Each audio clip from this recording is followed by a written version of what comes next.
Hello,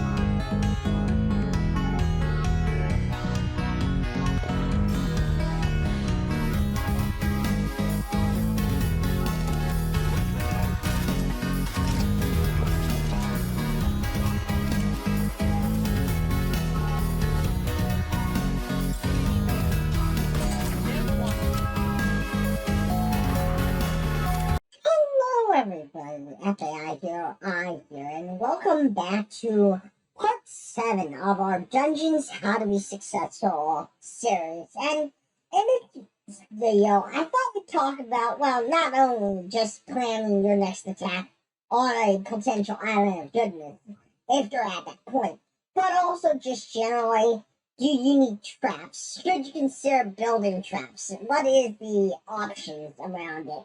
And the simple answer is really yes. You should consider building traps as soon as you can, or at least when you're able to, because let's face it, at the end of the day, traps are going to be the one thing that may or may not give you a advantage overall, especially when it comes to defending the dungeon for whatever you can. Because eventually, as you all may or may not have realized, sooner or later, the dungeon will become pretty overcrowded, pretty hard to deal with, and it may even get to the point where you may not be able to defend yourself. The potential attacks that are coming overall in your dungeon.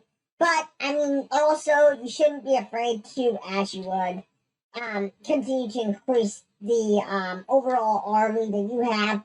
Because, of course, by increasing the overall army you have, you also give yourself a chance to really be able to defend yourself when the times approach for your dungeon to have to be protected. But generally, as you may have already realized, the first few things you should focus on are just yourself, and of course, the way that the dungeon will be making its overall money But with that having said, you also should consider some of the other things going forward. One of the biggest ones being something like your spells, because of course your spells are always going to help you. And you should consider things like the chamber of relaxation for your demons, of course. Because as it would be, all of these things can and will help you in some way with just making sure that your demons are able to gain the highest levels possible, as well as all your heroes are able to gain the highest levels potentially possible. But with that having said, of course, it really is based around how you want to proceed going forward. Obviously, eventually you do want to make sure that you are able to conquer everything, including destroying the hero at the end of it all. But at the same time, you also want to ensure that you are able to do some stuff to considerably allow you to move forward with protecting your dungeon as you know. So, of course, there's always going to be things to do, and there's always going to be some stuff that you'll have to consider. Generally, if you want a ideal solution for like how you should build up your your dungeon to a degree, I always would recommend having at least two creative mats in your workshop, just to help you build up traps as well as boxes. You don't have to have more than one tinker's mechanism, but of course, once you have a tinker's mechanism, you can start building traps.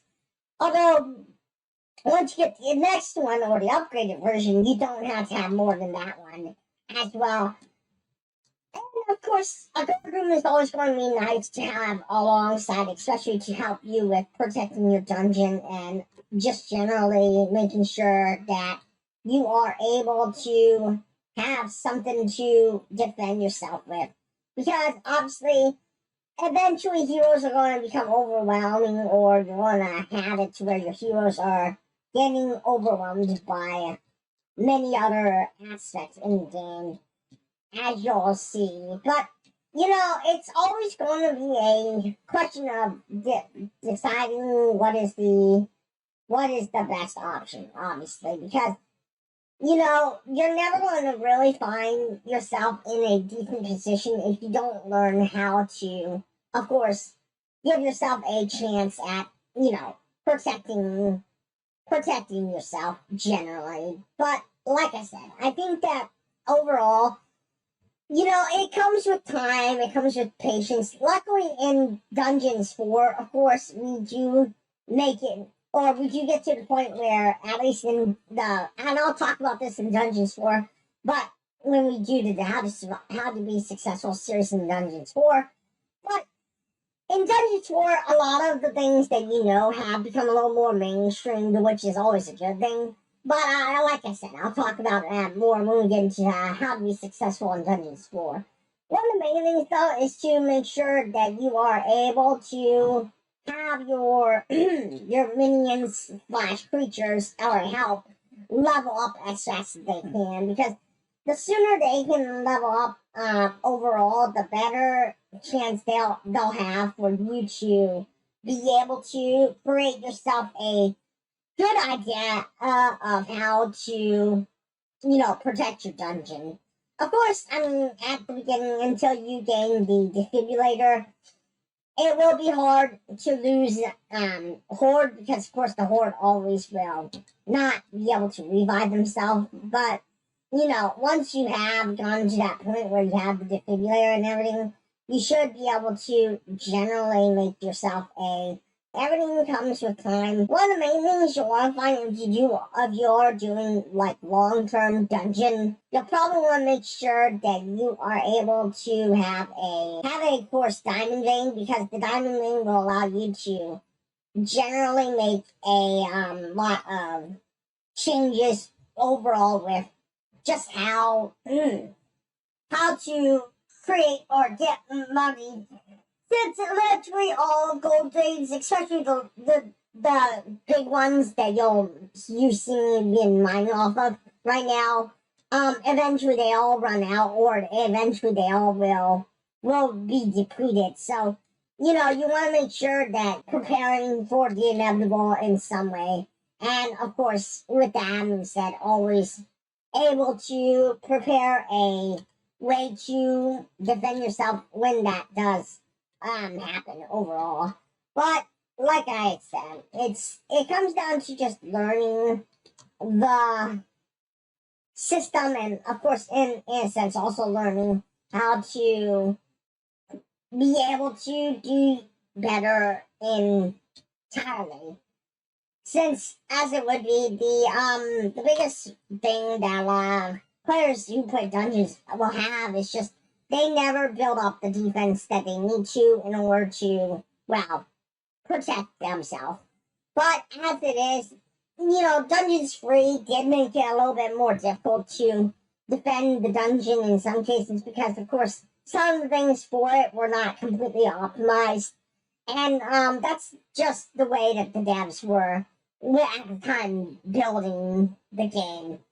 But as it would be, generally your next plan, if you are trying to look for the next plan going forward with dungeons, is to continue building up your dungeons, continue to allow your dungeon, in a sense, to continue to thrive. And of course, if you do lose some people like your mana builders, then of course learn to get rid of the ones that are not high level, if you will.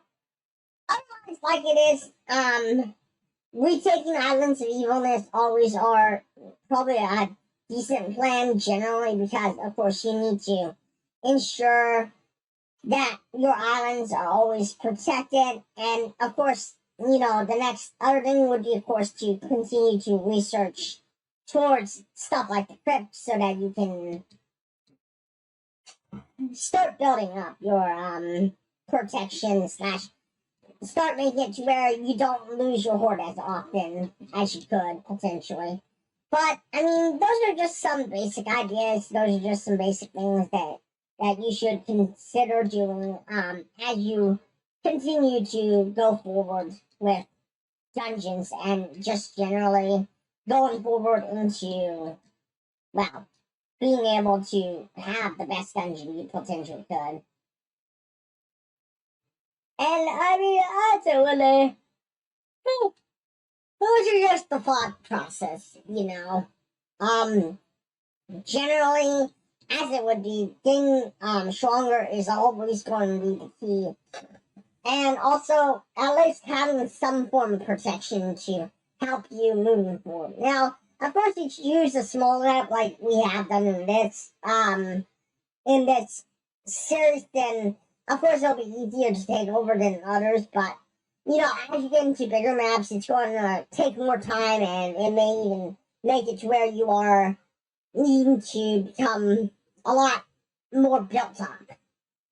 Anyway, with that being said, you know, those are just some things to think about. Those are things to consider. And of course, you know, as it would be, if you do ever feel like you just want to play endlessly and not having objectives, or just have it where you are just surviving as long as you can always try to do endless mode in this game. And endless mode, of course, will allow you to continuously fight waves of enemies while also continuously trying to protect and make your dungeon extremely powerful and strong. Anyway, with that being said, you know, those are just some things to consider and to think about.